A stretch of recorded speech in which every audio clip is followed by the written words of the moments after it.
Mas nós estamos vendo, eu estava vendo aqui também que a rede Unimed lá em Belém também já está disponibilizando a hidroxicloroquina para os clientes, né, ali da rede Unimed. Graças a Deus, demorou demais, é um absurdo e demorou unicamente devido à ciência e à burocracia que é imposta pelos cientistas, esses grandes pensadores aí que sabem o que é melhor para toda a população, como também nós vemos aqui, que o Alan comentou, aqui em Brasília, legisladores que acham que sabem o que é melhor para o cidadão lá de Rondônia, do Ceará, do Rio Grande do Sul. E aí os legisladores aqui em Brasília, eles entenderam que o melhor para a sua vida, você que está aí nos rincões desse Brasil, é que você use máscara. Então, como é melhor para você usar máscara, a gente vai fazer uma lei proibindo não usar máscara. Porque no Brasil tudo é assim, os caras ao invés de fazer uma campanha educativa, ao invés de elucidar, ao invés de falar, gerar conhecimento, propagar informação, não. Vamos fazer uma lei penalizando quem não fizer o que a gente quer. E aí a gente está nesse cenário ridículo, idiota, imbecil, que está sendo obedecido à risca pela população científica da sociedade. Aqui em Brasília, Lago Sul, Lago Norte, Asa Sul e Asa Norte. Você vai no supermercado, vai no Carrefour Bairro, onde um leite custa R$7, tá todo mundo bonitinho de máscara. Vai lá na Ceilândia, meu amigo. Vai lá no Guará. Vai lá em Sobradinho, no Paranoá, pra você ver se o maluco tá indo comprar um saco de cimento lá, aquele cimento pior que tem, aquele cimento feito com areia lá do brejo. Vai ver se ele tá indo comprar um saco de cimento de máscara. Lá em Morro Agudo. Lá em Morro Agudo, meu amigo. Você é louco. Por quê? É uma loucura, Alan, que a gente tem até que fazer uma avaliação uma avaliação comportamental da sociedade. Porque nós estamos vendo um momento onde justamente quanto mais baixa a classe social e de nível acadêmico do povo, mais lucidez ele tem. No momento em que, aí fica comprovado, Max, que para você entender o que está acontecendo no mundo hoje, não é necessário um conhecimento científico, mas é necessário um bom senso humano. Para que você olhe para sua frente e fala, eu tô vendo isso, então isso é real. As outras pessoas acadêmicas que fez pós-doutorado em farmacêutica em Harvard, esse cara está falando de um mundo de fantasia que não existe. Então, nesse momento, as pessoas que têm mais lucidez e que estão me impressionando, meus pais de 70 anos, parente lá no interior de Minas Gerais, minha empregada doméstica e a sua filha que perdeu o emprego, que trabalha numa loja de shopping. Essas pessoas, quando eu converso com elas pela manhã, pelo telefone, eu vejo um banho de lucidez. Diferente de quando eu ligo a televisão na Globo News, quando eu ligo o rádio na CBN, eu só ouço maluquice e retardo puro. Porque é muito louco, cara. Sim. É muito louco. É muito louco mesmo. Você falar, não, mas existem pessoas no mundo que pensam uma nova formatação social. Cara, não, você tá viajando. Eu já vi ter um filme, não é aquele do Dan Brown que fala disso? A gente, cara, não, a gente tem um desafio de comunicação. Sim, e a terminologia da Rockefeller Foundation é The New Normal, o novo normal. A Rockefeller Foundation, que fez um documento em 2009 falando de... 2012, eu acho. Não, 2009. A Rockefeller Foundation, 2009. Ela fez um documento, um estudo de como o mundo deve reagir a uma pandemia. E nesse documento, já mostramos esse documento aqui. Já. E nesse documento, a Rockefeller Foundation disse que a China era um exemplo para o tratamento numa pandemia. Por quê? Por causa da quarentena. Essa quarentena que ninguém tinha ouvido falar a vida inteira, né? Mesmo quem tem 60, 70 anos, né? Nunca tinha ouvido falar nesse tipo essa loucura que estão falando de quarentena. E aí ela coloca a China como um exemplo. Só que o documento dá detalhes. Parar trens, metrôs, comércio, como que a economia deve se voltar num período de quarentena, como ela deve ser tratada, etc. E aí agora a gente está vendo tudo ser aplicado. E aí, desculpa, Fernando, eu acabei te interrompendo, mas realmente é um desafio explicar para as pessoas o que está acontecendo. E não é teoria da conspiração. Porque também... Sobretudo, o caso do tudo que a gente falou aqui do Obama, da Polícia Federal, depois, mais adiante eu vou falar do Dr. Fauci, tudo isso já está comprovado. Isso, tá? Não tem mais suposição. A mídia brasileira está calada, porque se ela tiver que abrir a boca, ela vai ter que falar de fatos. Exato. Ela ficou 2 anos, a mídia brasileira e americana ficou 2 anos falando que o Trump estava sendo investigado com conluio com a Rússia. E aí o Obamagate inverteu tudo. Quem na verdade estava fazendo isso era o Obama. Tudo isso é fato. Exato. Até a mídia americana está tendo que noticiar. Desculpa, Fernando, vai lá. Isso aí. Como que a gente vai fazer com que o cara que não entendeu entenda que há sim uma tentativa de manipulação social? Que há sim pessoas com muito dinheiro, com muito tempo, com muita inteligência, com muita influência, realmente tentando reorganizar a sociedade? Que há um grupo político tentando derrubar fronteiras no mundo inteiro? Como que a gente vai levar essa mensagem adiante? Eu acho que nós já conseguimos nos fazer entender, de certa forma, ainda não na totalidade, mas de certa forma a gente já se fez entender com um grande sucesso dentro da nossa bolha. Quando nós vamos nas manifestações de rua, a gente vê isso. Pessoas de várias idades, de vários níveis ali de compreensão, elas já entenderam isso, que o globalismo é verdade, que existe manipulação política, social e tal. Beleza, como que a gente vai sair da bolha? Como que a gente vai fazer o cara que não é bolsonarista, o cara que não gosta de política, o cara que detesta a política? Como a gente vai fazer esse cara entender isso? Porque é preciso entender. E aí eu finalizo aqui. Nós estamos vendo os Estados Unidos salvando a lavoura. Ao que tudo indica, nos Estados Unidos está nascendo uma onda que vai salvar a sanidade aí da humanidade com essa tentativa de manipulação com relação à máscara e medicação. E quem está salvando lá dentro dos Estados Unidos a lavoura? É o Trump? É o Estado? Não, é o povo. O povão norte-americano está salvando a lavoura. Por quê? Por causa de uma única característica. O povo norte-americano ele tem enraizado em si a ideia de que o Estado jamais pode ser maior do que o povo. E eles não admitem jamais que o Estado norte-americano usurpe a soberania popular. A gente não tem essa compreensão. É um fato que nos falta passar para a sociedade. A sociedade brasileira ela tem prazer num Estado forte e em ver que o governo está cuidando de mim.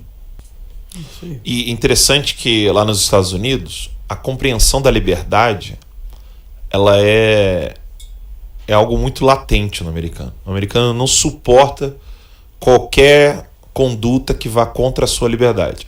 O exemplo disso é o próprio dono da Tesla, né? É Tesla, não? Uhum.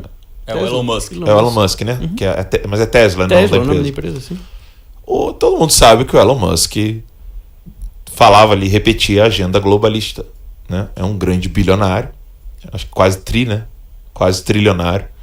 O cara brincava de botar satélite ao redor da Terra. Só para o pessoal entender. Ainda tá brincando. Ainda tá brincando de botar satélite ao redor da Terra. Pra você entender o tanto de grana que o cara tem.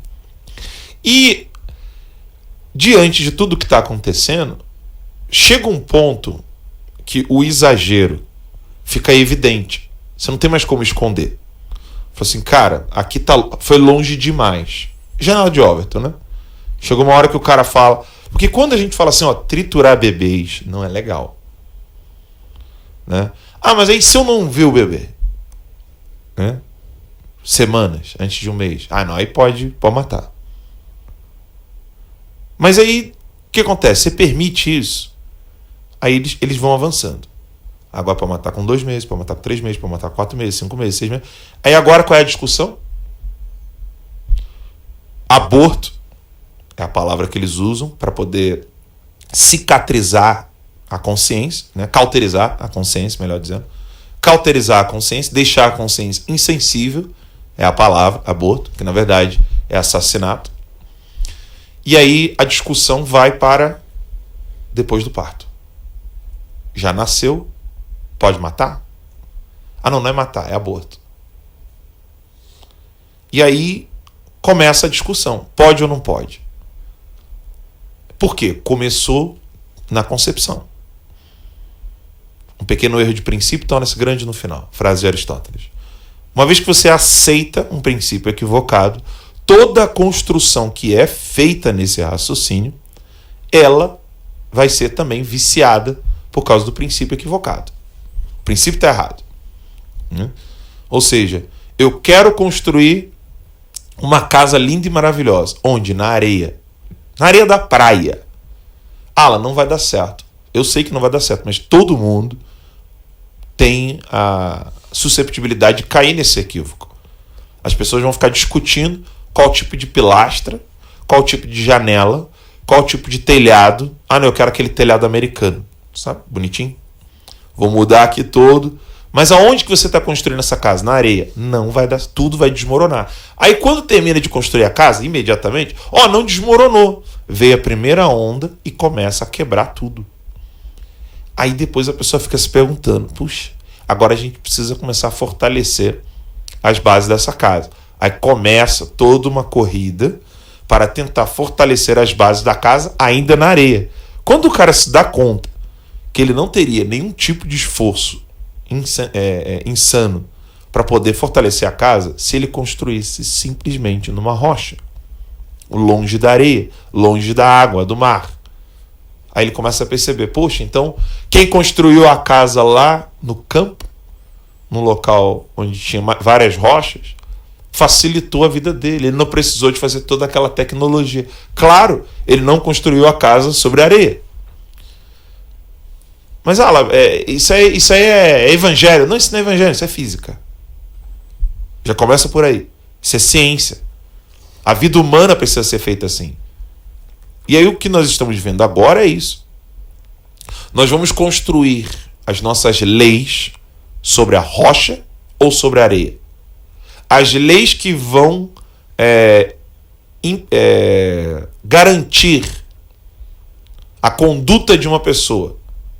Porque se ela não agir dessa maneira, ela precisa ser penalizada, criminalizada. Elas serão pautadas na rocha ou na areia. O que está acontecendo é que as assembleias legislativas, né, aqui do Distrito Federal e dos estados, elas estão querendo se pautar pela areia. E o povo americano, ele tem uma rocha firme, que é a sua Constituição, nunca mudada, desde que começou. O Brasil tem 6 mudanças na Constituição, fora as PECs, né? Que é quando muda um trecho da Constituição, que já virou o remendo já está tão grande que é perigoso você abrir a Constituição brasileira e cair band-aid, um que ainda não foi utilizado. A liberdade é a rocha firme. Se um povo não pode errar, uma vez que é livre, ele nunca será livre. A questão não é o que é certo, o que é errado. Um povo tem liberdade para errar? Essa é a grande pergunta de hoje, com pandemia, coronavírus. Um povo pode errar estando livre? Porque se você responde a essa pergunta, logo você vai levantar um outro questionamento. Quem vai determinar o que é certo e o que é errado? E aí que mora o perigo.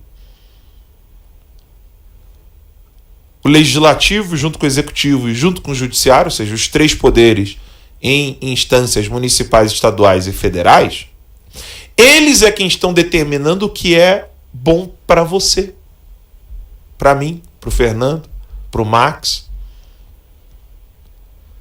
Quando a burocracia passa a determinar o que é bom para mim e para você, tem um problema aí.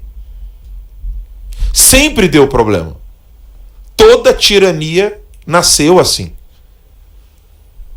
Não podemos admitir isso nunca, nunca. Não podemos admitir.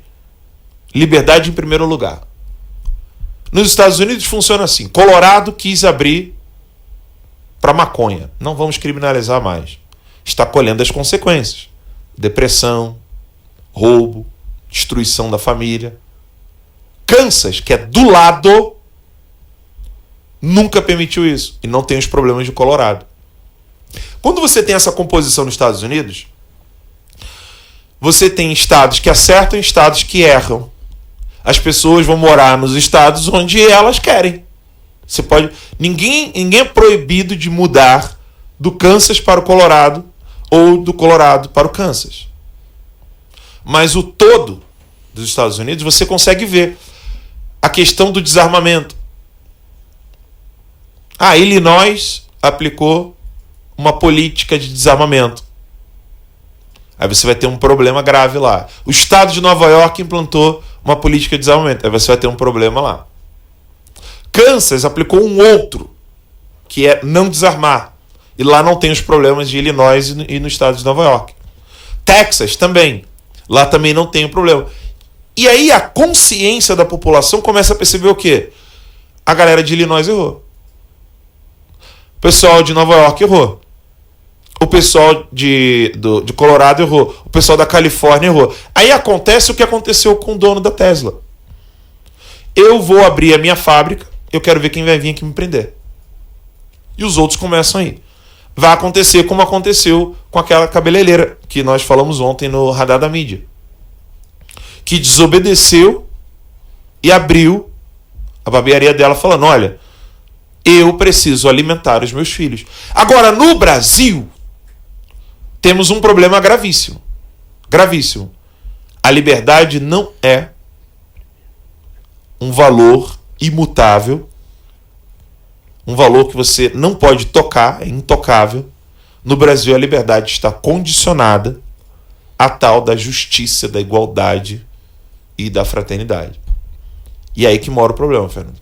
Exato. E também está condicionada também ao melhor para a sociedade. E o que é melhor para a sociedade é aquilo que o Estado fala. Então, no Brasil ainda existe muito forte isso. O Estado, ele cuida de você. Presta atenção nisso, você tem que entender, o Estado está cuidando de você. A gente vê isso, Alan, aqui, cara, você pode pegar aqui, como eu estou falando, as cidades aqui mais ricas de Brasília, né, os bairros. Você tem Asa Sul, Asa Norte, Lago Sul, Lago Norte. Você vai nesse lugar, se você vai sem máscara, entra no Extra sem máscara, as pessoas te olham, caralho, você não vê que você está fazendo mal para a sociedade? O Estado está falando que é para usar máscara, ele está cuidando de você. Então as pessoas ainda têm essa ideia, quem mais sabe o que é bom para você é o Estado, então você precisa entender. E nos Estados Unidos não há essa compreensão. Quem sabe o que é melhor para mim sou eu. Então essa hierarquia no Brasil é de cabeça para baixo, porque a hierarquia ela é feita numa organização social do menor para o maior. E no Brasil é feita do maior para o menor. Isso é muito louco. Nos Estados Unidos o município tem prioridade sobre a unidade federativa. Agora, no Brasil é o contrário. No Brasil, para algumas coisas também, porque a gente está vendo que a palavra do Bolsonaro não vale nada.